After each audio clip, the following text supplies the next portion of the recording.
what do all dads want to do? All dads want to be resourceful. They want to be valuable and valued. So we give them a place where they can be valuable and valued.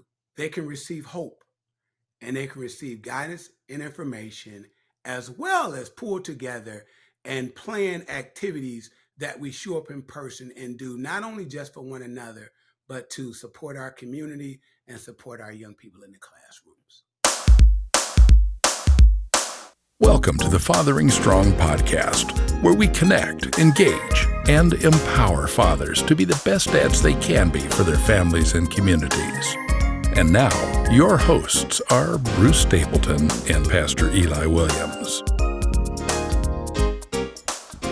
Welcome, friends, to episode number 33 of the Fathering Strong podcast. I'm Eli Williams, and on the podcast today, as always, we're going to have some informative conversations. We're going to share some fatherhood stories and encourage and inspire one another along our fathering journeys. And today, my very special guest is my friend, Sean Walton Sr. Hello, Sean. Hello. We're so glad to have you here. Yeah, Sean is an inspirational storytelling speaker.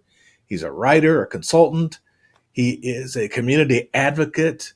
He enlightens organizations in various areas, including fatherhood, mentoring, youth, and leadership development. That came right from your website. How'd I do?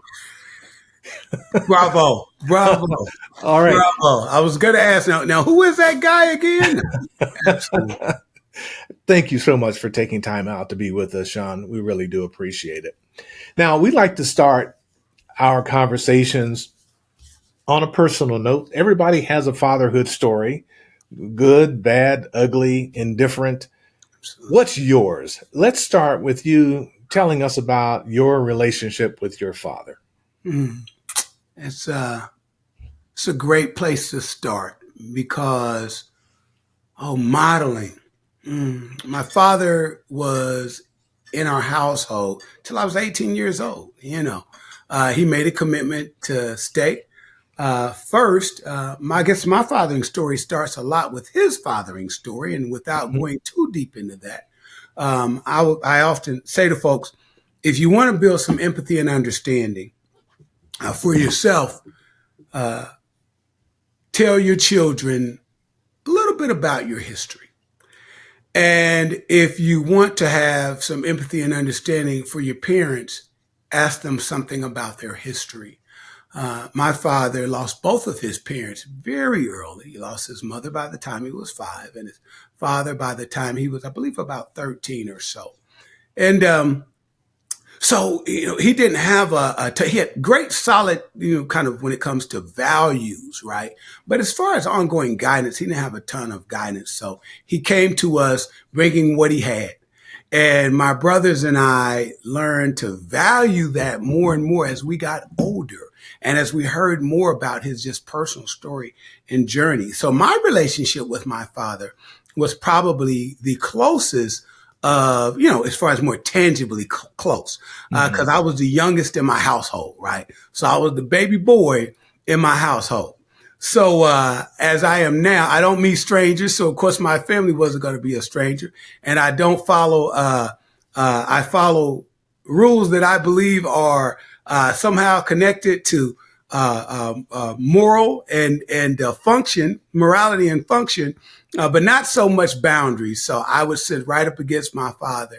And at times I would ask my father and challenge different things. But my father's a hardworking man. I'm not certain whether he got his GED until he was maybe in his 40s or so.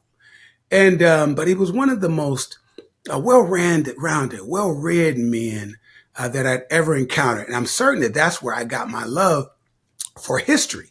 There's certain things about history that I'm interested in. I'm like, well, how come people don't know that? How come everybody doesn't know that? Well, it's because my father was the old school, read the newspaper. I don't care what happens. He had struggles with alcoholism and some addictions that we didn't really know about to that extent because we never saw my father with his shirt untucked, ever. Ever, right? And we never saw him struggle. So he was an era of men who tried to protect his family, his children from things that were on the outside. One of the early stories I remember from my father protecting his family, and that was a bit rough around the edges, but I understand it now. My father ripped and ran some, like I said, when he was young, raised himself, went to work every day, worked hard, but played hard at night, to the dismay at times of my mother. But we knew he was coming home at all times. And one thing I can remember, my dad coming home, I think it was pretty late. And to just connect folks, you will remember, you have to expect for your child to perhaps remember things from when they were 2 or so. I can remember being in a walker, so there's no telling how old I was. But every time that screen door would swing open, I would see what was going on outside. So I knew my father was coming home late, and I knew there was a bit of confusion. I can remember he was in the house for a while, and his buddies, by this time I was outside playing, and his friends pulled up outside. They sat, tooted their horn, and one of them made the mistake of getting out of their car, walking to the door and knocking on it. Something like I did not understand at the time. My father said, "Don't you ever knock on my door, ever. You wait for me to come outside." When I tell you he was obsessive about keeping anything that was street related or, any of the rough stuff or some folks that, he may have been connected with, but he didn't want us to be connected with it. So with my father, we always felt safe. Now, he was a bit rough when it came to, we had perhaps a little too much fear at the moment. Didn't understand that some of his extremeness was his struggle with addiction because he hid that from us. We also didn't have to catch the other portion of addiction because he hid that from us. But he'd be a little loud at times with us, other things he learned as he got older, just to be a better man in that area. He would always tell me, "You're a better dad than me." I said, "Dad, you don't have to say that because you did the best that you could." But so my relationship was close. He was my superhero. I didn't need Black Panther. I didn't need Superman.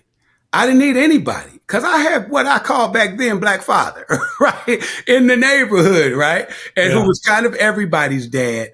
And though he scared us from time to time because he had a heavy voice and he could yell for you to come outside for blocks down the street, but we knew, don't let me call my daddy. When it came to school, when it came to guys, ripping and running the neighborhood, me having a father was really there. And to this day, we're very close. Wow, that's a very interesting story. Do you mind my asking, what was his addictive substance of choice? Well, it turns out, and we didn't figure out one too much later. Well, alcohol for the most part. And I think he'd allow me to share this now. He is in his extended years. He lives with Parkinson's, and he'd be much further along in the Parkinson's if he wasn't such a strong man. We didn't figure out until, I was probably at least mid or late 40s that he was addicted to heroin. We had not a clue. I mean, he literally, he would snort heroin and was incredibly addicted, to the point that there was times when he was gone where we thought that he was just, and my mother even thought that he was perhaps just being unkind or ripping and running. He was gone for, I guess, a couple of days or something once. Like I said, the only time he didn't come home because he refused to go home addicted. He refused. He literally locked himself in a room as his friends begged him, "Tim, you're going to die, man. You got to come out of there, man. You're going to die. You got to use something, man. You can't kick by yourself." And he prayed, spoke to God. He always kept us connected to God. I don't care what he did. He never made any excuses for bad behavior. And he always put God first in our minds and gave honor and glory to God despite what he had been through. And he told God, he said, "Either I'll die in this room or I'll come out clean because I will not go back to my family and put my family through that." So alcohol, he let go, and heroin he was able to kick, never to revisit heroin. And over the years, he would drink a glass of wine or so after many, many years. And then, he just quit, touching anything together. And one thing about my father, that when he got it together, I said, be careful, I tell folks. You say, when you want dads to get involved in school and faith and church and all of that, because we used to think we wanted them involved, but you better believe with my mother, we did it. My mother did a great job, but with my father, we did it right every single time. When he got into church, doggone it, we were going to do church the right way. We were going to do Bible study the right way, right? When it came to school, though my father may not have, been able to continue, to graduate on time and that sort of thing, my mother would sneak to let me stay home from school.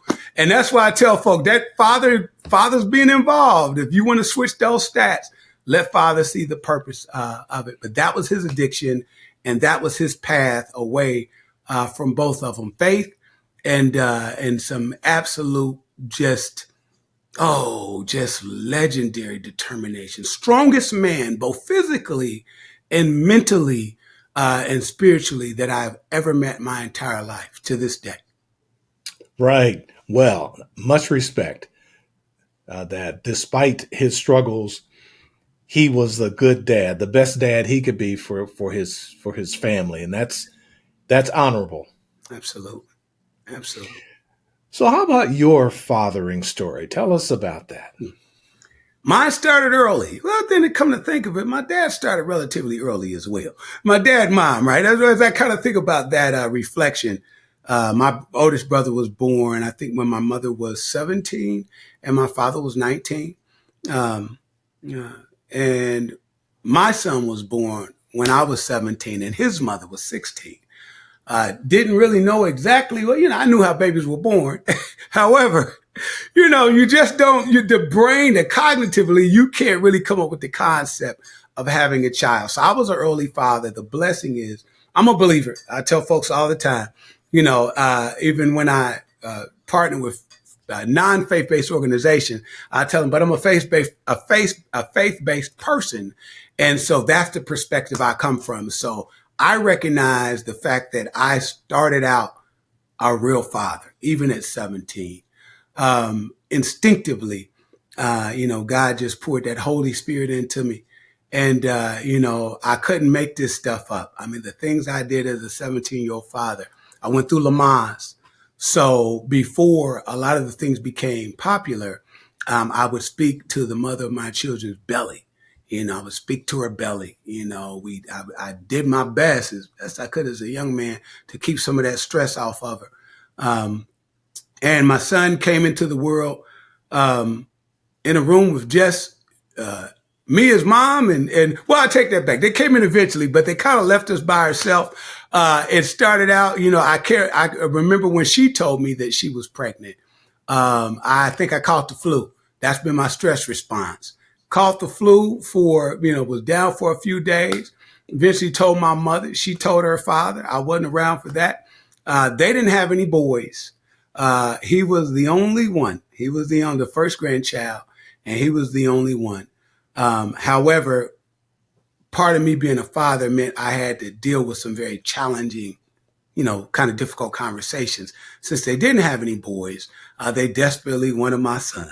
And not at all upset at them for that now, because we end up tight, very close relationship. But they started to kind of take control of my son, and I felt like a father. I didn't feel like a guy who had a child, right? I felt like a father, and I can remember a conversation about my son coming up to my house to visit me and my parents, and had his car warmed up and little snowsuit on, as we called it, with the little hood and the blanket over the pumpkin seat, as we called it. And I had it all set. The car had been warming forever. Came down there waiting, asked the mother of my children. I said, Sharon, could you go ahead and get the baby ready? And her dad was coming through, and the dad said, well, it's too cold for the baby to go anywhere. He said it one time, he kept moving. And then I said it with love and respect. We're close. Our family is close. So I just let my family know we're not violating. This is love and respect. One of my favorite stories, actually, he came through it. I said, well, okay, Sharon, I hear you what you're saying, but I warmed the car up. Sharon, go ahead and get the baby ready. Poor her. because I was also very instrumental in her life. We were best friends. And, even with her, like I was like, let me see your grades and all that kind of stuff. I was a different sort of 17-year-old, right? It wasn't controlling. Literally, it was helpful. Like, I'm like, let's look at grades.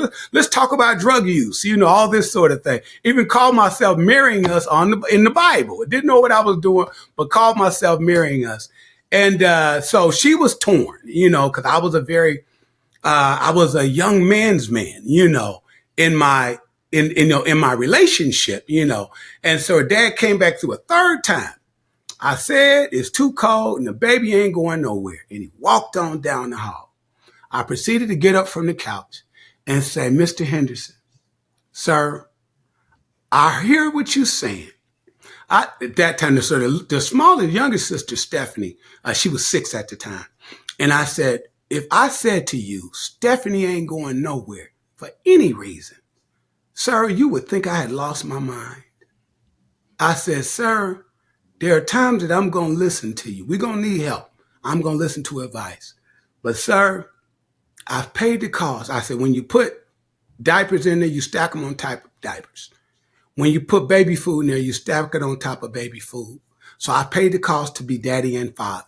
And there are times that I'm just not going to listen to what you say. And you got to trust me.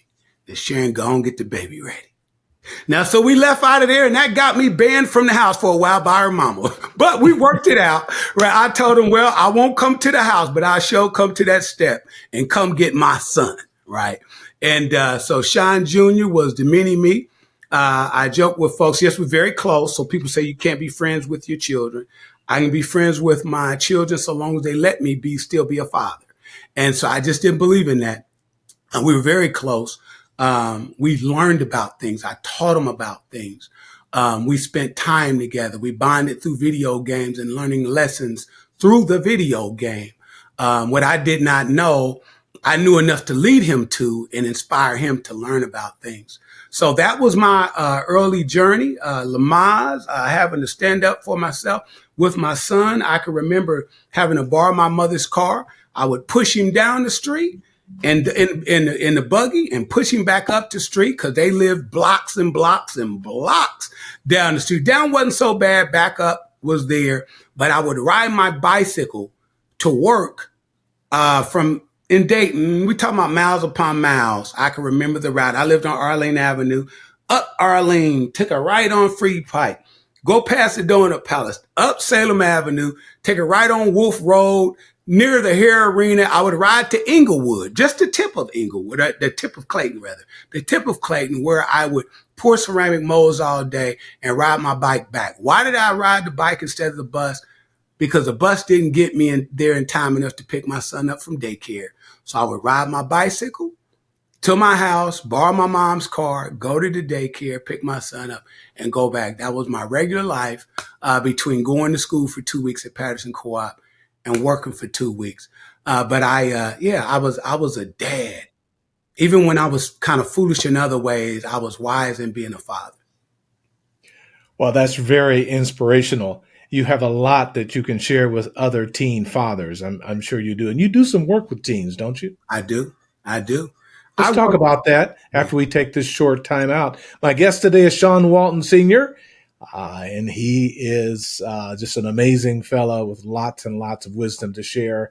We'll hear some more of that wisdom after this time out. We dads and father figures need each other. We need a safe, non-judgmental place to share our stories, challenges, heartaches, and joys. Fathering Strong is just such a place. A new online community of connected, engaged, and empowered fathers. Learn more at www.fatheringstrong.com. Welcome back, friends. Eli Williams here with Sean Walton Sr., our guest on the Fathering Strong podcast today. You have a very interesting story, both from your relationship with your father standpoint, but also your own fathering story, starting out as a young dad and the things that you committed to and that you kept to in terms of juggling being a student, being a dad, and of course, being a working dad, even as a young man. Would love to hear more about that. But for now, I want to switch gears a little bit and have you talk to us about the things that you learned as a young dad that now you share with other young dads. Absolutely. Well, first, I've been blessed to work literally from womb to just before transition and at transition from time to time. But one of my focuses on teens. First, I love that you got to coach them up before they get in the game. So Yes. I start talking about fathering and fatherhood before they ever, so that they can make an informed choice. So my first job is to try to keep them from being or becoming teenage fathers, right? That's my first job.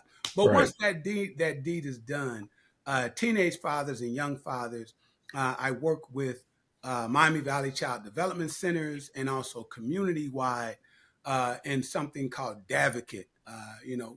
Excited about. I don't know if we let the cat out of the bag. There's a specific partnership that I'm excited about. The initials are FS. Okay, that might stand for something similar to Fathering Strong, right? Yeah.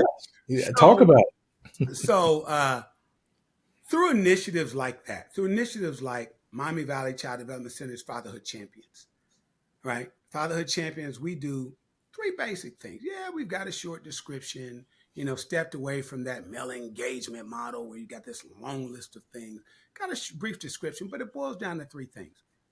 We encourage, we support, and we role model for one another and the children we choose to love. That means biological children, that means bonus children, means grandchildren, nephews, nieces, and all of that sort of thing. But part of some of the work that we do involves workshops. Mainly I like to call them conversations, right? Explorations, journeys together, empowering one another because we stay relevant and we learn through that work and exchanging and asking them questions and mindsets, but making certain that we're that stable force, provide some stability and information, but also to provide a sounding board and more importantly, to provide hope and purpose and the importance because by me being older, right? And I tell folks, yes, my son's an attorney, my daughter's a family nurse practitioner. I tell them all the time the reason that I have two children and two children only is because my parents had me raise my children, right? I didn't, it wasn't going to be that, oh, mommy's crying or daddy's, No, they jumped them and played with them, all the stuff that traditionally, we ask our teenage parents to do the fun stuff. And then we take that off of their shoulders, right? I share with them that story of taking responsibility. And because I had to take responsibility for my children, like literally, I had chickenpox at 18. The worst thing ever. I can't imagine. I mean, literally, I can feel the chickenpox in my throat to this day. My mother said to me, Sean, it's best for Sean Jr. if he's going to get chickenpox for him to get him early. Here's your baby. And I took care of my son while I had the most terrible case of chickenpox. And I say to young people, she didn't do that because she was trying to be unkind to me, but that was a bonding time. So I say to them, if nothing else, before we have money, before we have anything else we can do, we need to have a purposeful life with our children. Purposeful means not just playing, even though there's power and science behind that play. There's security, there's all the things we pour together, that little toss up, not to bounce off the ceiling, but that little whoo, and not leaving a hand, that builds a connection and say, hey, I got your back. But there's also things that build bonding and connecting. So I encourage them to watch my role model, watch my hashtag be excited about learning with them, right? Excited when they do things that have great character. If they're engaged in a athletic or any other activity, my first question is, I say, ask them if they tried hard, if they put forth an effort, then ask if they had fun. And when you get to that, then we're headed toward the right directions. But from that bonding standpoint, wash the hair, feed, change the diaper, all of those things. So those are things that I recommend. The beauty is that we won't just have to do the Face-to-face is really important. Always is a platform. But we'll also be able to utilize the Fathering Strong app to bring a couple of our sites and our fathers together. We're excited about that so that we can tap into the number of things that engage and inspire fathers. Yes, stories like that. Yes, having a sounding board to ask questions. Yes, having bonds where we can give, job recommendations and that sort of thing. Yes, where we can provide resources, right? Where they can connect to resources. Because what do all dads want to do? All dads want to be resourceful. They want to be valuable and valued. So we give them a place where they can be valuable and valued. They can be inspired. They can receive hope, and they can receive guidance and information, as well as pull together and plan activities that we show up in person and do, not only just for one another, but to support our community and support our young people in the classrooms. Yeah, that's exciting. We're anticipating getting this Head Start Fathering Strong pilot going in 2 locations, working with you and Miami Valley Child Development Center. We think it has the potential of being a model for the nation on how to engage, how to connect fathers, not only to your programs, but also to each other. To each other. They have to exist beyond, outside of the structures of programs, right? Yeah. If I tell, it's internally motivated and something that shares organically. That's why I said, even leading into the building up of it, the putting together of the content, when this becomes fathers and father figures, fathering in general, it's an organic thing, right? We give each other permission. Now, yes, there is no there's kind of textbooks on it now, but there's no textbook. Well, it kind of is, but there are things that work and things that don't work well. But at its root, us having that opportunity to bond and build with one another.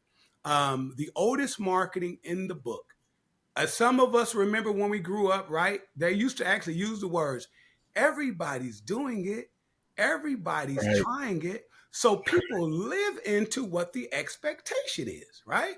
Yep. So if we continue to talk about fathers not being involved, not being engaged, well, that doesn't highlight the fathers that I see. Because I get to centers from, I was in Miamisburg, this side of Dayton, south side of Dayton, south close to Cincinnati, in Miamisburg, last Thursday. Just acknowledge #be excited, one action that a father was engaging in with his son. And I tell you, that engaging, and we said, you know what, you are a fatherhood champion. Tag that. He was so overwhelmed, he sent me an email the other day, right? Sent me an email just talking about how that very morning he was asking his daughter, will you help me be a better dad? But having that village, he's fresh here from Florida, right? Having that village, he talked about having the village. He talked about having all of that. There were plenty of fathers in the room. I interacted with that father organically. He said, look, I'm busy, but I want to be in the classroom with you. I see the same thing. This is a movement. This is growing. I see the same thing all the way to London, Ohio. From Miamisburg to London, Ohio, we are becoming overrun with fathers. Now we need to, be able to gather, build community together, and just normalize this thing. And the app is when used with the right way and all the tools and built with, not done for fathers and father figures, but building it with them. We'll be able to. This thing will be huge across the nation. Everybody's doing it, doggone it. Instead of what folks are not doing. Everybody's a good dad. Dads are doing this. Dads are doing that. Excellent stuff. We're going to take our final time out. And when we come back, we want you to tell folks how they can get in touch with you, find out more about your work, because your work is expansive. It's beyond just the fatherhood piece of it. You do workshops on a number of different topics and what have you. So let's make sure our audience knows about that. My guest today is Sean Walton Sr. This is the Fathering Strong podcast. We'll be back after this. Do you know a new father who could benefit from a basic introduction to healthy fathering principles? Pops 101, a free online course consisting of 4 one-hour sessions in English or Spanish, could be perfect for him. Pops 101 lays out practical steps toward becoming the protector, order keeper, provider, and stabilizer his child needs. Learn more at urbanlight.org. We're talking with Sean Walton Sr. today on the Fathering Strong podcast. And before we get to the wrap up, I want to ask you, Sean, what has been your greatest challenge as a father? Now, your kids are grown now, but thinking along the journey, what has been your biggest challenge? And then when you answer that, I'm going to ask you what your greatest joy has been. Biggest challenge as a father has been trusting my investment.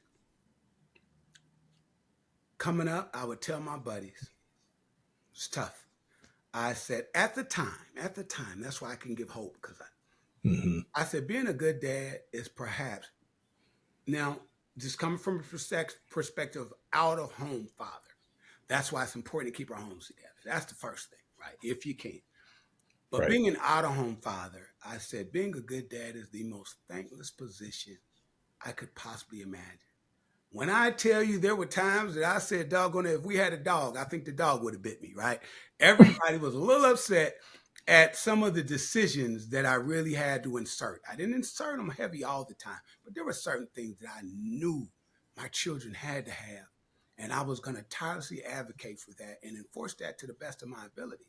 And some of it, well, a lot of it, as they say, is why they are, they live well today and they're really, really good people. So that is probably the most difficult, just the trusting not only sometimes within your relationships, but the trusting within society, right? Like I had to, this is back before they added the name, I literally stepped outside of, missed one of my daughter's best activities. She cheered and volleyball, but I had to boycott because I told them I wasn't getting invitations to parent-teacher conferences, right? So therefore, I'm not going to be the parent in the stand cheering for sports, and I'm not here with academics. And mind you, she was straight A's, but that's beside the point. And, having to make that decision not to come, and her calling me after and said, Dad, you missed my game. I said, well, sweetie, how'd you do? She said, well, we did this and that. We lost, but whatever. I said, well, sweetie, how are those invitations to parent-teachers conferences coming? Yeah. So making those tough choices and fighting for that inclusion, not just acceptance, but really, really inclusion, not just being in the room. And so that is from being a young father and being an active grandfather now, making certain that the teachers and everybody knows that I'm still here. Yep. That's been it. Well, you're a great example, a great role model in that regard, and I'm so happy that you are sharing that wisdom, with these young men, so that they understand that they have a responsibility, and it ought to be a desire to be actively engaged in every aspect of their children's lives. I would say even especially academically, Absolutely. because they need you. They need you. So those were the challenges, and it sounds like your greatest joy is related to that, but I could be wrong. Absolutely. Absolutely. My greatest joy is seeing the outcome. Oh, I got Yeah, chills when I said that. I yeah. tell you, there will be folks that would tell me no matter what you do, sometimes they're going to turn out.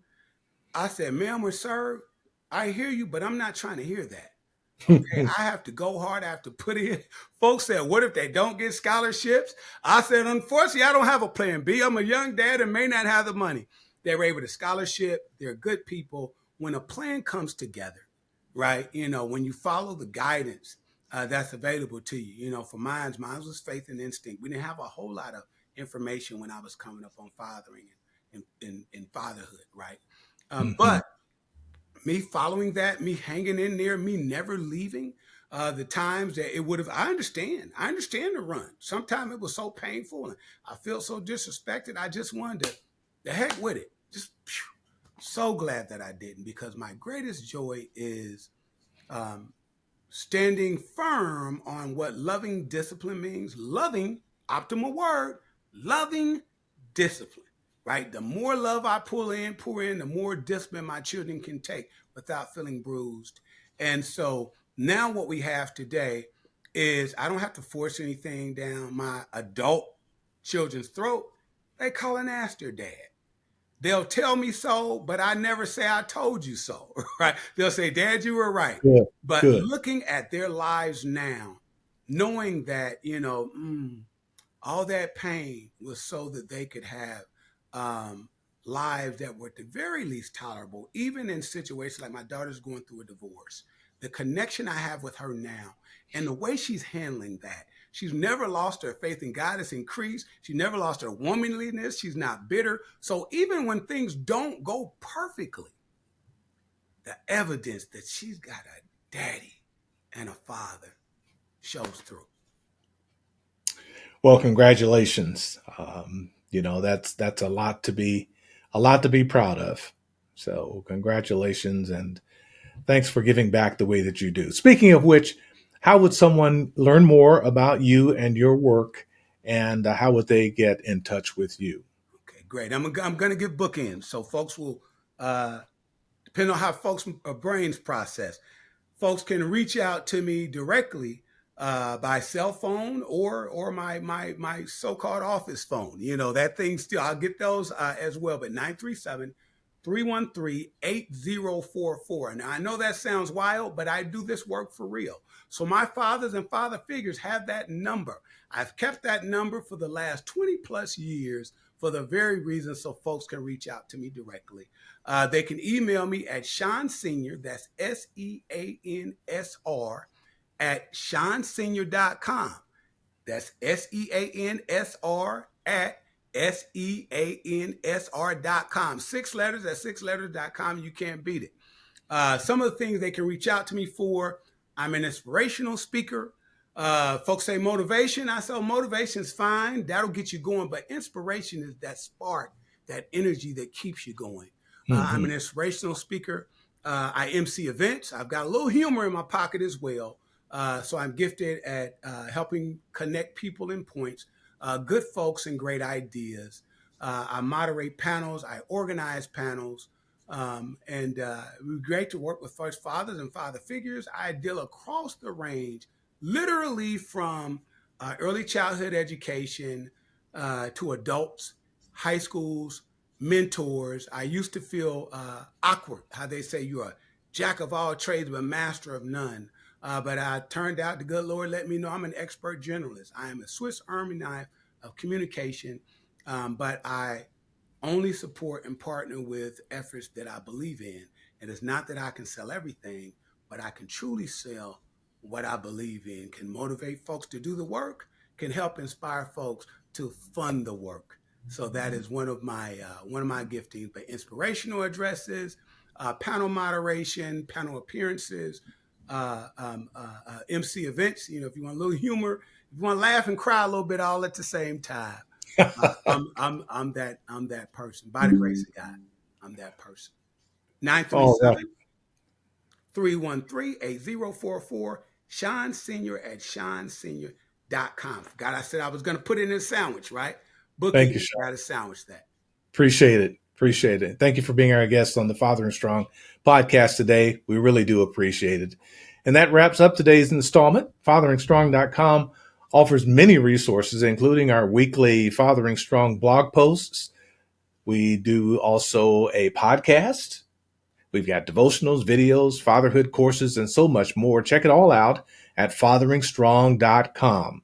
Thanks again, Sean. We appreciate you taking the time to talk with us today. And thank you, friends, for being with us. Next time, our guest will be Thomas White. Thomas is a married father with 2 small children.